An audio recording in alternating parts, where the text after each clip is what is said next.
68은 유럽이 무법천지가 된 그 소요 사태 자체가 중요한 게 아니고 이때 등장한 사상과 철학들이 그 이후에 계속 업데이트가 되면서 인류사의 흐름을 바꿨다.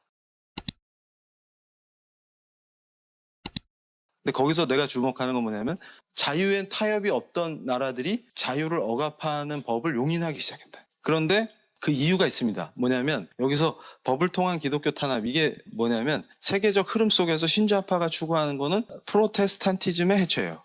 그러니까 이제 프로테스탄티즘의 종말이냐, 요 문제죠. 그래서 이걸 사실은 펄 틸리라고 하는 분이 되게 정리를 잘했는데 여기서 핵심이 뭐냐면 바로 그 기독교가 세팅한 문명 자체를 어떻게 표현할 수 있냐. 그러면 정치적으로는 자유민주주의고 그 다음에 법치의 전통을 만들었고, 그러니까 한마디로 얘기해서 처음에 자유가 왜 중요했어요? 하나님 앞에서의 나, 성경을 내가 들고 다니는 개인 소지품, 여기서 시작돼요. 그 개인의 등장, 그 개인이 누리는 자유, 양심과 신앙의 자유. 그러니까 그렇게 해서 만들어진 게 입헌주의, 자유주의, 공화주의 전통이에요. 그러니까 이 자유적 전통에서 서구 문명이 추구했던 게, 그 자유주의, 공화주의, 입헌주의가 추구했던 게 개인의 자유를 함부로 치고 들어오는 거를 용납하지 않았죠. 그런데 이 68을 거쳐서 서구 전통이 무너지면서 자유를 침해하는 거를 받아들이는 이상한 상태가 됐어요. 그래서 영국이 무너지고 캐나다를 엄습하고 이렇게 지금 미국에서 완전 전쟁 중이죠. 그 상태가 된 겁니다. 그래서 PC의 정체는 뭐냐 이게. Political Correctness죠. 정치적 올바름인데 뭘 봐야 되냐면 리버럴리즘에 대해서 이해를 해야 된다. 그러니까 자유주의라고 보통 얘기를 할 때 존 로크가 얘기했던 자유주의와 이 PC화된 자유주의가 뭐가 다르냐. 처음에는 뭐가 등장하냐면 존 롤즈가 20세기에 등장해서 정의론을 정리할 때 폴리티컬 리버럴리즘이 탁월했어요. 왜냐하면 존 롤즈 이후의 정의론과 이전에가 다르거든. 그러니까 현대 정의론에 아주 탁월한 업적을 했는데, 왜냐하면 이게 기독교 사회였던 서구 사회가 다원화되죠. 그러니까 이민자들이 늘어나고 이러면서 힌두교도도 있고 이슬람도 있고 무신론자도 있고 다양한데, 이 다양한 다원화된 사회가 어떻게 유지되느냐, 여기서의 정의는 뭐냐 이렇게 물어봤을 때 법과 국가가 가치 중립적인 태도를 취하는 게 정의다 이렇게 생각합니다. 그러니까 예를 들면 힌두교 여성과 no, 이슬람적 여성과 no 이런 거 하지 말고 법과 국가가 중립적 위치에 서 있자. 가치 평가를 안 하겠다. 그러다 보니까 어떻게 돼요? 중립에 꽂혀 있고. 근데 이제 중요한 건 뭐냐면 이 존 스튜어트 밀이 얘기한 자유주의의 핵심이 뭐냐면 표현의 자유가 제일 중요한 거예요. 그러니까 사상과 표현의 자유시장이라는 원칙이 서구 사회를 지배했어요. 뭔 얘기냐면 시장에 나와서 경쟁하면 돼. 그러니까 존 스튜어트 밀처럼 사상과 표현의 자유시장이 유지되면은 그 안에서 살아남느냐 죽느냐는 알아서 하면 돼. 그 상태가 유지됐어요. 서구 사회에서. 그러니까 국가와 법이 중립적이라는 거는 거기에 끼어들지 않겠다는 거예요. 시장에서 니들이 알아서 해, 그거예요. 힌두교가 막 퍼져. 어우, 좋네 이러면서 막 해. 그거 어쩔 수 없는 거예요. 그러면 교회가 각성해서 열심히 바른 신앙생활하고 이러면서 교회가 부흥한다. 그거 뭐 어떻게 할 거예요? 그렇게 가는 거예요. 그러다가 요게 중립이 변질되면서 어떤 방향으로 가냐 하면 올바름 이라는 게 나오기 시작해. 그러니까 중립을 넘어서서 이제 옳은 게 있어. 근데 이게 뭐냐면 전통적 서구 사회에서의 리버럴에 뭐가 개입되냐면 레닌이 들어옵니다. 무엇을 할 것인가라는 책을 썼어. 그게 레닌 신조인데 거기서 올바름의 문제가 있거든. 그걸 차용해 들어오면서 변질되기 시작해. 리버럴이 변질돼요. 이때는 여기에 이제 마이너리티 문제가 끼는 거예요. 그러니까 다원화된 사회 안에서 소수자 그룹이 등장하니까 소수자 그룹은 더 특별히 보호를 받아야 되는데 얘네들에 대한 비판을 하는 거는 약자를 공격하고 혐오하는 게 주류이기 때문에 약자 보호는 특별히 가야 되니까 얘네들에 대한 비판을 하는 거는 금지한다. 그래가지고 뭘 얘기하게 되냐면 올바른 기준을 정해서 강력하게 올바른 거 외에는 말을 못하게 하자로 가요. 이게 진짜 정의다. 근데 그때 등장하는 논리가 혐오 표현 규제입니다. 그러니까 헤이트 스피치를 규제하자 법으로. 그러니까 이제 소수자 그룹은 더 특별히 보호를 받아야 되니까 얘네에 대한 혐오 표현은 규제한다. 이렇게 돼요. 그랬더니 사람들이 우리 크리스찬들이 주로 좀 띵하죠 평소에. 야 표현의 자유를 규제하는 게 아니고 혐오 표현만 규제하는 거야. 그랬더니 크리스찬들이 모여서 뭐라 그러냐면 야 우리 평소에 혐오 안 하잖아. 그렇지? 그럼 법에 반대할까? 혐오 안 하는데 뭐. 이래서 통과됐어. 그랬더니 크리스찬 자체가 혐오 세력이야.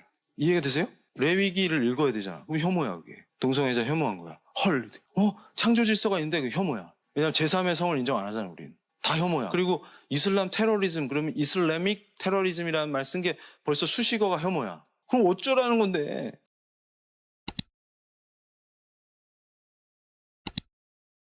그래가지고 내가 궁금한 게 이슬람이 어떻게 마이너리티야? 인구로 해볼까? 엄청난데 그게 어떻게 마이너리티야? 그래서 내가 런던에서 충격받았던 게 영국 언론사 중에 가디언이라고 있는데 거기서 날렸던 기자가 있어요. 멜라니 필립스라고. 여기자인데 글도 잘 쓰고 과거에 나와 사상이 비슷해. 그래가지고 내가 좋아했었는데 책이 나왔어. 딱 보니까 제목이 런던이스탄이야. 심상치 않은 책이다. 딱 읽는데 막 전기가 와. 전향했어. 멜라니 필립스가. 왜 그랬냐면 그때 런던에서 2층 버스 테러가 일어나요. 출근 시간에 폭탄을 터뜨렸어. 범인을 잡고 보니까 무슬림 애들이었는데 얘네들이 런던에 와가지고 열심히 일하는 런던 시민이 낸 세금으로 기초생활수급비를 받는 애들이었어요. 근데 자기들이 타먹는 돈을 내는 그 근로 런던 시민이 그러니까 주로 이제 맞벌이가 많아요. 아침에 아기를 맡겨놓고 버스에 탔는데 죽은 거야. 근데 그런 젊은 부부가 많이 죽었어요. 그러니까 어떻게 돼? 애는 엄마 아빠를 기다려. 안 와. 그러니까 이제 이 멜라니가 충격을 받은 게 뭐냐면 그 어린이에게 뭐라고 설명해야 되냐. 이제 너희 엄마 아빠는 없다는 거를. 그러면서 이때 충격을 받으면서 그동안 지가 했던 짓에 대한 회개가 일어납니다. 그래서 뭐라고 했냐면 그동안 가증스럽게 영국 사회가 얘들을 소외시켰기 때문에 테러를 할 수밖에 없어 라고 하는 논리를 정면으로 반박한 거예요. 그러면 인도인들은 직접 지배도 받아봤잖아요. 식민지로. 그러면 소외를 얘기하면 인도인도 만만치 않은데 그럼 인도 애들은 왜 폭탄 테러 안 하냐. 그럼 중국 이민자는 얘들은 주류야? 영국 사회에서? 근데 폭탄 테러 안 하잖아. 니하오 이러면서. 그럼 왜 니들만 하냐. 그러면서 뭘 본질을 봤냐면 이슬람이라고 하는 것 자체가 테러리즘을 품고 있다는 걸 이해한 거예요. 그러니까 그걸 미화시키면서 지금까지 런던이 미친 짓을 했다. 그래서 뭔 이슬람 나라는 다 스탄이 붙잖아요. 런던이 이미 스탄이 됐다. 런던이 스탄이야. 그러니까 지금 시장도 이슬람이잖아요. 근데 이슬람이 아직도 마이너리티래. 아니 시장도 배출하고 지금 이슬람이 다 장악했는데 뭘 마이너리티야. 기가 찬 얘기지. 그러니까 이렇게 얘기하면 내가 혐오했잖아요. 지금 입을 막어라 이렇게 돼요. 테이프 딱 붙여버리고 이러면서 어떻게 돼요? 동성애도 마찬가지. 그럼 이제 그거를 윤리적 도덕적으로 비판하는 것까지 다 나가버리고 이게 혐오 표현 금지다. 그래서 그거 말하게 해주세요. 그러면 혐오 세력이 이렇게 세팅이 됐다. 그러면서 박살난. 그러니까 이런 법이 나오면 인정해야 되겠어요? 막아야 되겠어요? 우리도 이제 풍전등화다. 그래가지고 오버드와 스토겔 이분들이 왜 체포되냐면 노방정도하다가 그러니까 예수님만이 진리다. 이슬람 믿음 지옥 간다. 이 얘기했다가 체포되는 거예요. 이게 뭐냐면 공공질서법이에요. 오보드와 스토겔이 공공질서법으로 기소가 됐는데 1심에서는 유죄 판결을 받았는데 항소심에서 이겼어요. 종교의 자유가 중요하다. 그리고 이분들이 한 거는 침해적이지 않다. 그래가지고 결국은 무죄를 받았는데 지금 문제는 항소심까지 가는 동안에 엄청 고통을 당했다 그 말이죠. 그래서 중요한 거는 크리스찬이 위축되는 거예요. 그러니까 이거는 위축 효과라고 그래요. 그래서 위축되면 이제 전도 안 하요. 왜냐하면 처벌을 감수하지 않는 한 전도하기 힘들어지니까. 지금 우리나라에서는 아예 공립학교에서는 교사들이 성경책을 자기 책상에 꽂는 걸 두려워하죠. 그렇게 만들어버린 거예요. 위축되라고. 근데 영국은 공공질서법이 한번 입법된 뒤로 계속 시리즈로 더 강력한 법이 나오고 있습니다. 86년에 공공질서법이 입법됐어요. Public Order Act. 그리고 Crime and Disorder Act. 이게 98년. 점점 세지는 갈수록. 그래서 Racial and Religious Hatred Act가 2006년에 나왔고 이퀄리티 액트는 2010년에 나왔고. 그런데 뉴스앤조이 보도를 내가 이제 강의 때마다 강조하는 게 뭐냐면 뉴조가 얘기한 게 2006년에 인종종교혐오금지법 요걸 적용했으면은 무죄 받기 힘들었을걸 이렇게 써놓은 거야. 그래서 내가 이걸 읽다가 그럼 얘들은 무죄를 안 받은 게 되게 한탄스러운 거예요 지금. 그러니까 검사가 2006년 거를 적용했으면 항소심에서도 유죄일 텐데 왜 이걸 했냐 이거야. 그럼 얘들이 기독교 언론 맞아요? 아니 전도하다가 잡혀간 사람에 대해서 처벌이 안 되니까 되게 애석해. 얘네들의 정체는 분명하다. 그래서 이게 홍 교수가 뉴스앤조이랑 인터뷰할 땐 다 오해다 이러놓고 한겨레에서 얘기할 때는 일부가 처벌될 것이면 분명해 보인다 이렇게 얘기해요. 근데 이런 거에 또 우리가 잘 속아요. 그러면서 교회 안에 있다는 자들이 이런 거 광고하고 다녀요. 다 오해야 이러면서. 가짜뉴스래. 장신대에 내가 특강하러 갔는데 화장실에 보니까 장신신문이 있어. 거기서 가짜뉴스 어쩌고 그래가지고 막 기사를 냈더라고. 대학신문에서. 그래서 내가 장신대 애들을 보면서 야 니들 잡이 없어져. 니들 잡이. 정신 차려. 근데 희망이 있는 게 동시에 내가 강의하고 한층 아래에서 총학생회에서 초빙한 동성애 인권 강사가 왔어. 그래가지고 두 사람이 동시에 강의를 했는데 내가 희망을 느낀 건 내 강의실은 꽉 찼는데 거기 30명 와. 그래서 나이스.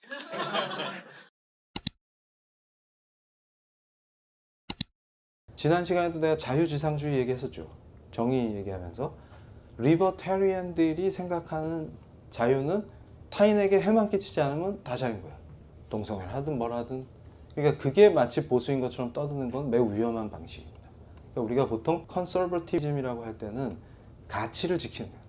양보할 수 없는 어떤 가치를. 그리고 정의를 얘기할 때는 반드시 무엇이 선인가를 전제하고 출발할 수밖에 없다는 게 공화주의 정의론의 전통입니다. 그래서 그걸 계승하는 사람이 마이클 샌델이에요.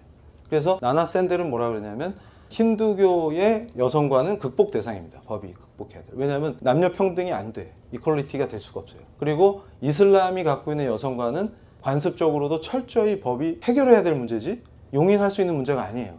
그렇게 선언을 하고 저스티스가 뭔지를 얘기할 수 있다는 게 샌델적 관점이고 내가 거기 동의하는 거죠. 존 롤즈적인 관점에서 정치적 자유주의는 힌두교의 여성관이 좋다 나쁘다 이런 얘기를 법이나 국가가 하면 안 된다 그런 거예요. 근데 이게 정치적으로 강화되다가 PC까지 가는 거예요. 중립을 강조하다가 나중에 입을 막아버리는 거죠. 아예 말을 못하게.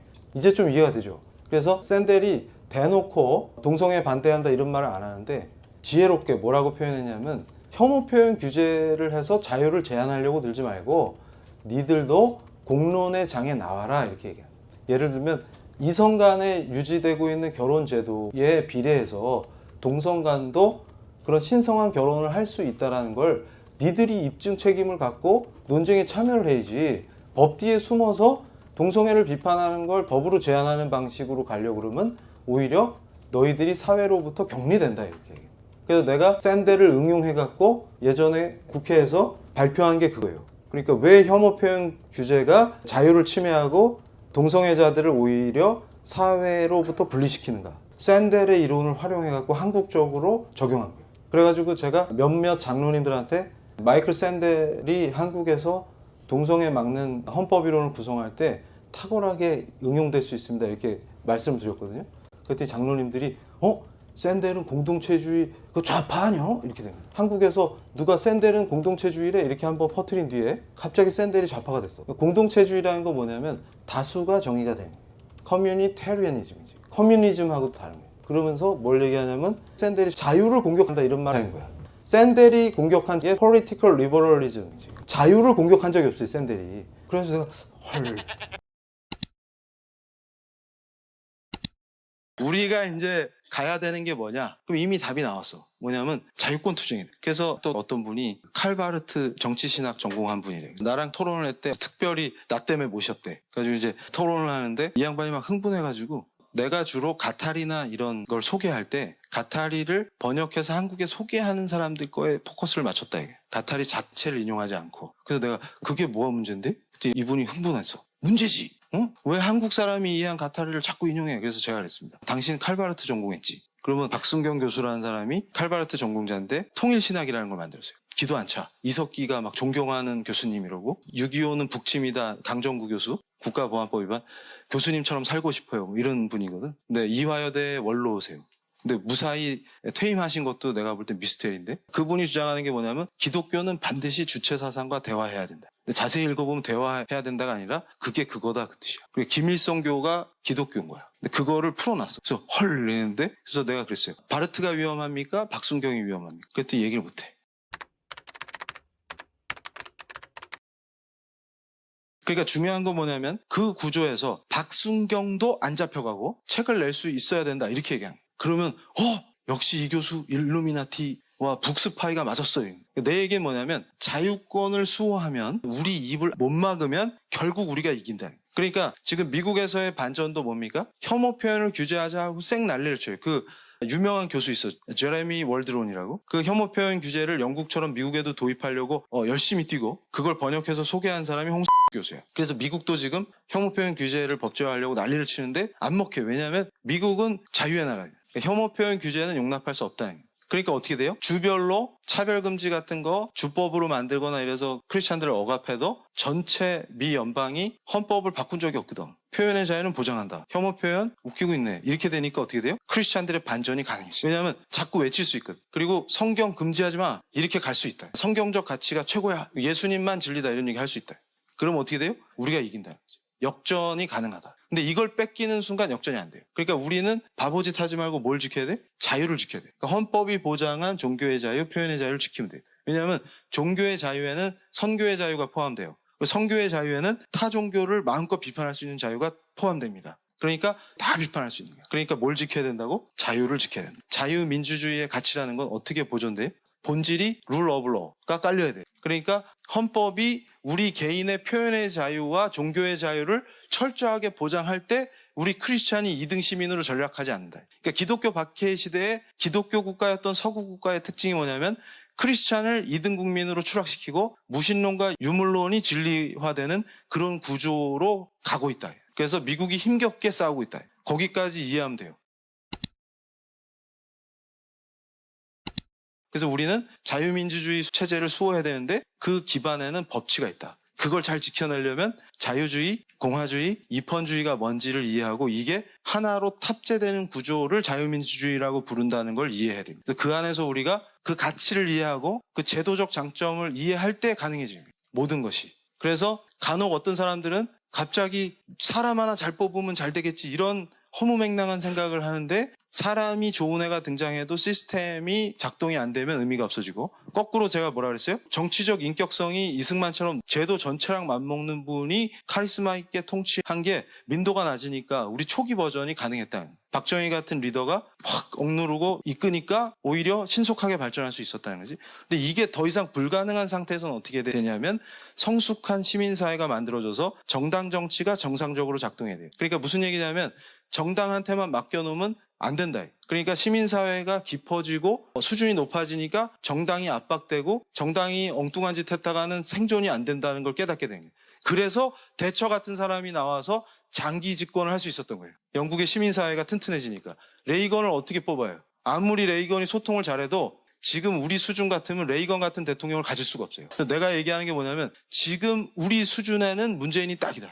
근데 이분이 날아가고 레이건 같은 사람이 나오려면 레이건을 알아보고 뽑을 수 있는 유권자가 안 나오는 한 불가능. 그래서 시민사회가 수준 있게 세팅이 돼서 공화주의를 이해하고 자유주의와 이펀주의가 왜 중요한지, 룰 오브 로가 되지 않으면 왜 자유민주주의가 안 되는지 이런 게 이해가 될 때 좋은 대통령이 등장할 수 있다 그 말이에요. 그러니까 사람이 먼저냐 제도가 먼저냐 이 얘기는 닭이 먼저냐 달걀이 먼저냐라고 묻는 것 같은 바보 같은 질문이다. 왜냐하면 사람이 상태가 좋아야 좋은 제도가 운영이 돼. 좋은 제도가 있어야 좋은 사람이 발탁이 돼. 이게 도는 거예요.